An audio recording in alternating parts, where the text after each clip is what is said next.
אתה לא... תודה על הזמן. נעבור לעניין אחר. יש כנראה אלבונות שעליהם אי אפשר לסלוח. 61 שנה.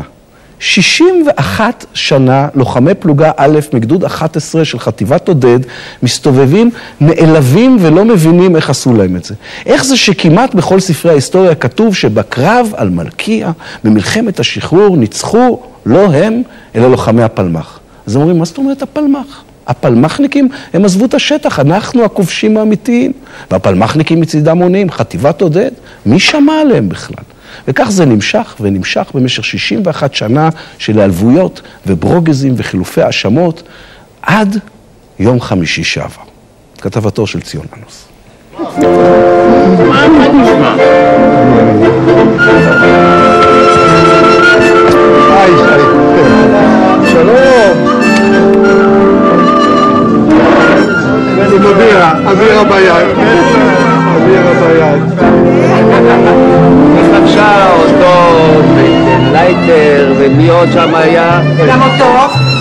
גם אותו חבש. נכון, הוא יעיד. איתי פלאבי, משהו. התחילה אותו. הם בסביבות גיל 80 או יותר, אבל זוכרים היטב את המלחמה ההיא. איך הישר מהתיכון לקחו אותם לחזית להילחם במלחמת העצמאות. איך אז הסיכוי לחזור הביתה בשלום נראה קלוש עד אפסי. קיבלתי כדור על החומה ונפלתי בתקף, שרה באה וטיפלה בי ועצרה לי את הדם. הסיפור הוא שלו שאני הורדתי את החזייה וקשרתי אותו. אפילו בחלום לא. ככה הוא אומר. אפילו לא בחלום. אתה יודע מתי התחלתי להתגלח? שהשתחררתי מהצבא.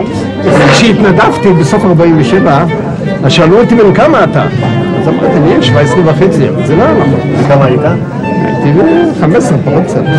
היום משקרים בגיל כדי להתקבל לכוכב נולד. לא, אנחנו שיקרנו בגיל בשביל להתמודד בזה. הבנת? הסיפורים האלה, הצ'יזבטים, מזוהים עם הדור הזה, דור הפלמ"ח. אבל זהו, פלמ"ח כאן היא מילה כמעט מגונה. האנשים האלה היו בחטיבת עודד, וזה מסתבר הבדל של עולם ומלואו.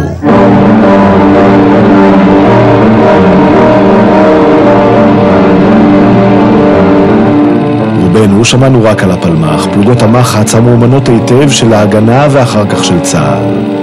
בספרי ההיסטוריה למדנו איך הם נשאו את עיקר הנטל במלחמת השחרור. על חטיבת עודד לא כל כך שמענו. היא הייתה חטיבה מסייעת. אם תשאל את הפלמ"חניקים, כל המדינה הייתה רק פלמ"ח. אם ניסו לגמד את החלק שלנו מי הפלמ"ח? כן, כן. כי הם לא החשיבו אותנו בתור לוחמים, למרות שהיו הרוגים ונלחמו. אולי כי זה לא כזה חשוב. עברו 60 שנה, מה זה משנה? פלמ"ח, עודד, זה אותו דבר. לא, אין את השמות שלנו, של האנשים שלנו.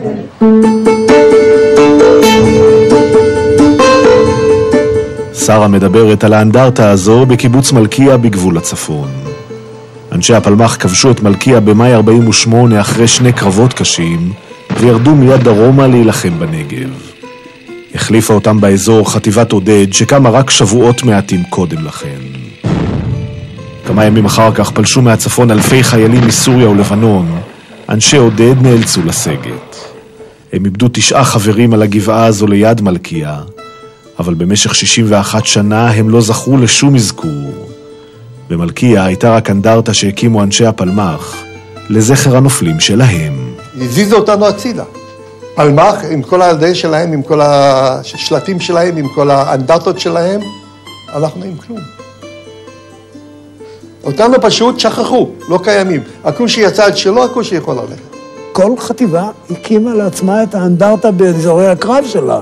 אף אחד לא גנב מהשני, ואף אחד לא עשה במקום השני. זאת אומרת שאם חטיבת עודד לא הקימה לאנדרטה אז זה בעיה שלה. מה? זה בעיה שלה.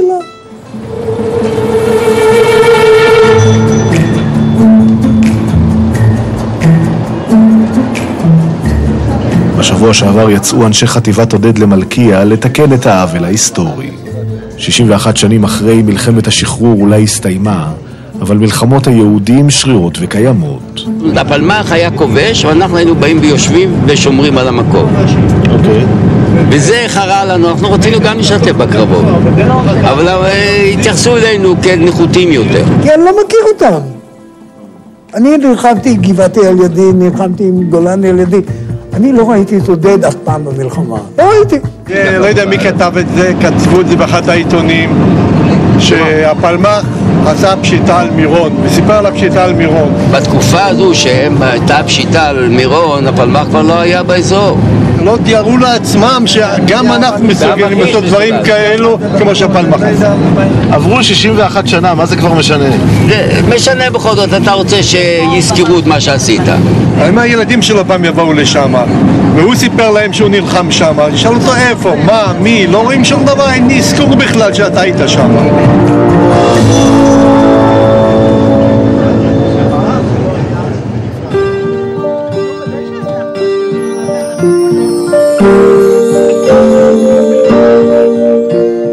פה לא היה עץ אחד לרפואה. גבעה ריקה. לא, היו בקוצים, מה זה ריקה? אני הצבתי על יד העץ עמדת מקלע. פה היו כמה גוויות של קרבות קודמים של הפלמ"ח שנכשל בכיבוש מלכיה. ואנחנו הרגשנו את הריחות. ביום שעזבנו את מלכיה, נסוגנו לרמות נפתלי, אני קיבלתי מהבית חבילה עם אגסים ואפרזקים ופירות, ואת הכל השארתי פה. בזכות זה מלכיה היום מגדלים אגסים ונותנים לו לאכול פה את האגסים. זה אני רוצה בחזרה מהם. אנחנו חונכים היום את אתר הזיכרון החדש בנוכחות לוחמי תש"ח בקרבות מלכיה. בשבוע שעבר נחנכה סוף סוף האנדרטה לזכר לוחמי הקרבות במלכיה ב-48. זה קרה בעיקר בזכות שני אנשים, ישראל ריבה, הממם הבלתי נלאה, ויאיר דנה, נער שעשה עבודת שורשים על משפחתו המאמצת. הוא ניסה לברר פרטים על הדוד של אמא, עמנואל קלברי, שלחם כאן במלכיה בחטיבת עודד. הגענו לפה לקיבוץ מלכיה כדי לצלם, כדי לראות, ובעצם לא היינו שאין כלום, אין אנדרטה, בסך כל מה שהיה זה השלט בכניסה שמספר על הקרב במלכיה, וזהו. משפחת דנה הפציצה במכתבים את קיבוץ מלכיה, את משרד הביטחון, את היחידה להנצחת החייל. 5 שנים זה לקח עד שהחליטו לכבד גם את חללי עודד. איזה ציון קיבלת על עבודת השורשים? קיבלתי 100. ברור. חודש יוני 1948, וזה השמות של החברים של סבתא. אנחנו היינו צנועים תמיד, אף פעם לא רצינו להתבלט, אף פעם לא אמרנו שעשינו, כמו הפלמ"חניקים רצו ברחובות ואמרו, אני כבשתי אני ראיתי במו עיניי. כן, גם ברגע הזה המרירות של אנשי עודד לא שכחה. משום מה גם בטקס הזה נחנכו אנדרטאות נפרדות, אחת חדשה לפלמ"ח ואחת לחללי עודד. אי אפשר היה לפספס את המתח. הפלמ"חניקים ישבו בצד אחד, אנשי עודד בצד השני. אנחנו ממשיכים להמנון הפלמ"ח, הקהל מתבקש לעמוד.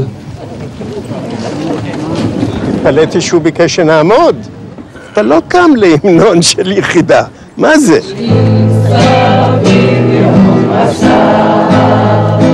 אפילו בטקס שנוצר למען חטיבת עודד, הפלמ"ח קיבל פריבילגיות, כמו פעם. להם היו טומיגנים, לי היה סטן. להם היה בראונינג, לי היה ברנגן. אז מה? זו השוואה. היו להם גרבי צמר, לי לא היו.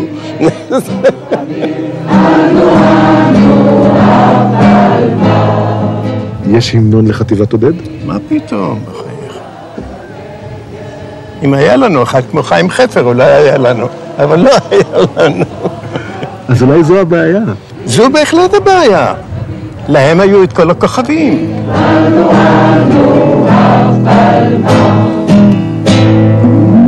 היריבות הזו, התחושות האלה, אומר לנו דוד פרידלנדר, יימשכו כל עוד הדור שלנו חי. אנחנו זקנים מכדי להשתנות. לקריאת היזכור, הקהל יעבור לדום. נזכור את בני ההכשרות מקימים מלכיה, את לוחמי הגדוד הראשון של חטיבת הפלמ"ח יפתח ואת חברינו לוחמי פלוגה א' גדוד 11 של חטיבת 9 היא חטיבת עודד. לזה חיכו ותיקי החטיבה 61 שנה. הנופלים של עודד מוזכרים בנשימה אחת עם לוחמי הפלמ"ח, זוכים לכבוד המגיע להם. אנו מרכינים ראש, שמותיכם בליבנו חקוקים לעד. סוף סוף לוחמי חטיבת עודד יכולים לסיים את מלחמת העצמאות. השמות נזכרים, המשפחות יכולות לבוא, להצביע. זה שלי, זה האח שלי, זה הדוד שלי, אני האחיינית של זה. זה מדהים, מדהים, כן, מרגש מאוד. ואתה יודע מה? עכשיו שינוחו בשלום על משכבם.